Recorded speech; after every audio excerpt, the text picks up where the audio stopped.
80s کے زمانے کی بات ہے، شیخ الاسلام کے اساتذہ میں سے اس وقت منہاج القرآن بنا چکے تھے شیخ الاسلام، اور پوری ملک میں خطابات کا سلسلہ جاری تھا، ایک شہرت تھی، بڑے بڑے علماء آپ کی طرف آ رہے تھے۔ تو آپ کے بچپن کے اساتذہ میں سے جن سے آپ نے علوم دینیہ میں سے کچھ اسباق پڑھے تھے، وہ آپ کے پاس لاہور تشریف لائے، اور لوگوں کا ایک ہجوم شیخ الاسلام کے ساتھ اس وقت بھی ہوتا تھا۔ یہ میں شیخ طریقت کی بات نہیں کر رہا، وہ استاد جن سے علم دین کے اسباق پڑھے تھے وہ تشریف لائے، تو شیخ الاسلام پورا دن گھر کے اندر باہر جوتوں کے بغیر گھومتے رہے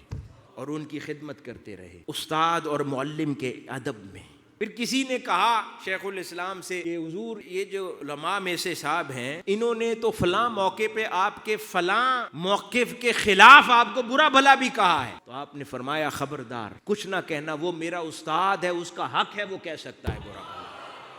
دل میں اس کا ملال اور غم نہیں۔ جب اس درجے کا ادب اپنے کمال کو پہنچتا ہے تو پھر ہی نتائج برآمد ہوتے ہیں۔